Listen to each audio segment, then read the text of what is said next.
Please আমার ভিডিওটি দেখার আগে আমার ভিডিওটিতে একটা লাইক দিয়ে দেখা শুরু করবেন।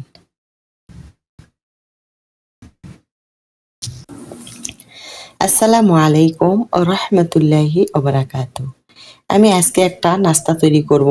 আমি এখানে নিয়েছি এটি হলো ফিশ নিগেট, এটি হচ্ছে ফ্রোজেন করা। আমি এটি দিয়ে আর পাউরুটি দিয়ে আমি একটা নাস্তা তৈরি করব। আমি এই নাস্তাটি কিভাবে তৈরি করি আপনারা আমার সাথে থাকবেন। সবজি দিয়েও বানাতে পারো, আবার ডিমও ভেজে মানে পুল বানিয়ে ভিতরে দিয়েও এই নাস্তাটি তৈরি করা যায়। আমার যেহেতু এই নিগেটটি আছে, আমি এটি দিয়েই আজকে নাস্তাটি বানাবো।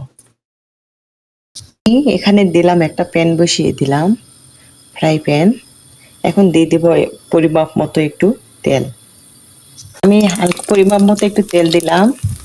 আমি এটি ডুবো তেলে ভাজবো না। তারপরে আমি দিয়ে দিলাম ফিশ নিগেটগুলি। এই নাস্তাগুলি কিন্তু আমাদের ছোট বাবুরা খেতে অনেক পছন্দ করে। আবার এই নাস্তাটি আমাদের সকালবেলা খাওয়া যেতে পারে, বিকেলবেলা। আবার বাচ্চাদের টিফিনে দিলে তো বাচ্চারা অনেক মজা করে খাবে।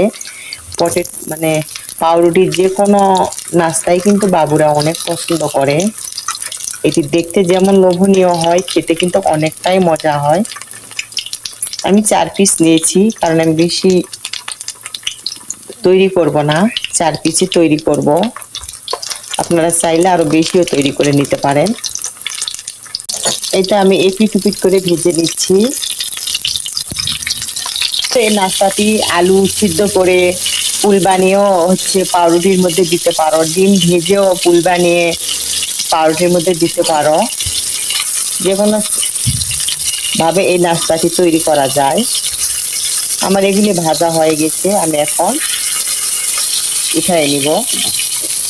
আমি এখানে একটা প্লেটের মধ্যে একটা অয়েল পেপার দিয়েছি। এখন আমি এটি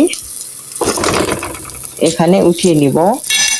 এই অয়েল পেপার দিলে এই ভাজিগুলির মধ্যে যে তেলটা থাকে অতিরিক্ত, ওই তেলটা শোষণ করে নেয়। আমি উঠিয়ে নিয়েছি। এখন এটা এইরকম দিয়ে আমি এরকম চেপে তেলগুলি সবগুলি এভাবে উঠিয়ে নিব। এখন আমি এই তো 4 পিস আমি পাউরুটি নিয়েছি, কাটা পাউরুটি। এটি আমি চারদিক দিয়ে ব্রাউন কালারটা রেখে দিব, দিয়ে সুন্দর করে আমি এটি কেটে নিব। এই তো আমি চারোটা এরকম করে কেটে নিয়েছি সাইড দিয়ে। এখন আমি এটি এই তো একটা বাটির মধ্যে আমি পানি নিয়েছি। আমি এখন নাস্তাটা তৈরি করব। এই নাস্তাটি আমি ছোট ছোট করে তৈরি করব। মাঝখানে এটি কেটে দিব, দিয়ে পাউরুটি কেটে ছোট ছোট বল বল করে আমি বানিয়ে নিব।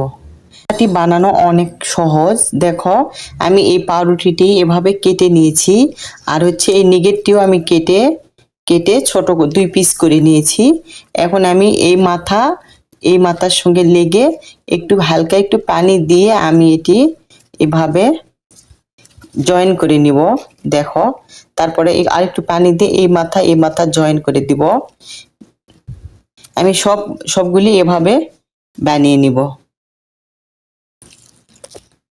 আমার নাস্তাটি তৈরি হয়ে গেছে। আমি এখন এটি ভেজে নিব। আমি যে ফ্রাই প্যানের মধ্যে আমি এই নিগেটটি ভেজে নিয়েছি, ওখানে আমি 1 পিস করে দিয়ে দিচ্ছি। আমি আর তেল দিলাম না, যেহেতু এখানে তেল আছে। আমি এই তেলটি দিয়ে আমি ভালো করে এপিট উপিট করে ভেজে নেব।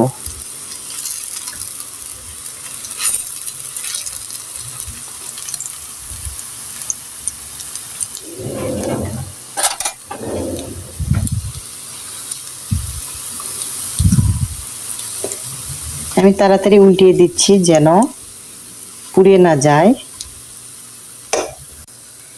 এতে আমি আবার উল্টিয়ে দিচ্ছি। এভাবে উল্টিয়ে পাল্টিয়ে আমি ভেজে নেব। আমি সবসময় একটু চেষ্টা করি তেল একটু কম খাওয়ার, কারণ তেল কিন্তু স্বাস্থ্যের জন্য অনেক ক্ষতি।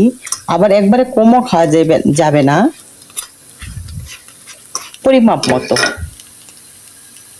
আমি আরো একটু হালকা একটু তেল দিলাম। কারণ তেলটা একবারে শুকিয়ে গিয়েছিল।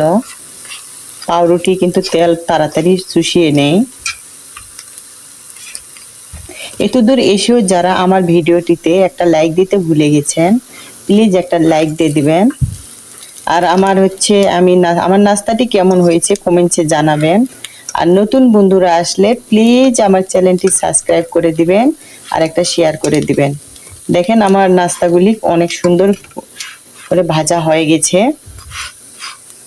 আমি আরেকটু পর উঠিয়ে নিব। এরকম নাস্তা কিন্তু ছোট বাবুরা অনেক পছন্দ করে। আপুরা আপনারা একবার হলেও এরকম নাস্তা বানানোর ট্রাই করবেন। আমাদের ছোট সোনামণিদের জন্য হলেও এই নাস্তাটি সবাই বাসায় বানিয়ে নেবেন। তাহলে বাবুরা কিন্তু অনেক মজা করে, অনেক এনজয় করে এই নাস্তাটি খেয়ে নেবে।